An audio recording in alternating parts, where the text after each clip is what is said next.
నమస్కారం. అసలు ఇది ఆయిల్ ప్రైసెస్ పెరగడం, ఫారెక్స్ రిజర్వ్ కనెక్షన్ ఇది ఏంటో, యాక్చువల్లీ ఫారెక్స్ రిజర్వ్ ఏంటో ఈ వీడియోలో మనం చూద్దాం. ఒక $US ఇప్పుడు అరౌండ్ 96 రూపీస్ దగ్గర ఉంది. కానీ ఆయిల్ ప్రైసెస్ పెరిగితే ఇది ఇంకా పెరగవచ్చు. ఇండియాకి కావాల్సిన క్రూడ్ ఆయిల్లో ఎక్కువ భాగం ఫారిన్ కంట్రీస్ నుంచి వస్తుంది. అండ్ ఇంపార్టెంట్ పాయింట్ ఏంటంటే ఆయిల్ పేమెంట్స్ మనం మోస్ట్లీ $లోనే చేయాలి. ఎగ్జాంపుల్కి ఒక ఆయిల్ ప్రైస్ అనేది ఒక బ్యారెల్ $70 నుంచి $100కి పెరిగిపోయింది. అప్పుడు ఇండియాకి సేమ్ ఆయిల్ కొనడానికి ఇంకెక్కువ డాలర్స్ అవసరం అవుతుంది.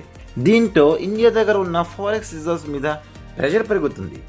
మార్కెట్లో డాలర్ డిమాండ్ పెరిగితే 96 రూపీస్ డాలర్ వాల్యూ 98 లేదా ₹100కి కూడా పెరగవచ్చు. సో డాలర్ స్ట్రాంగ్ అయితే రూపీస్ వీక్ అవుతుంది.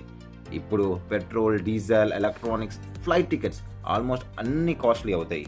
సో అందుకే ఆయిల్ ప్రైసెస్ పెరగడం అంటే జస్ట్ పెట్రోల్ రేట్స్ మాత్రమే కాదు, ఇండియా ఎకనామీ మొత్తం ఇంపాక్ట్ అవుతుందండి. సో మరి ఇన్ని వీడియోస్ కోసం స్టాక్స్ ఇన్ తెలుగు ఛానల్ని సబ్స్క్రైబ్ చేసుకోండి, మీ ఫ్రెండ్స్తో షేర్ చేయండి. ధన్యవాదాలు.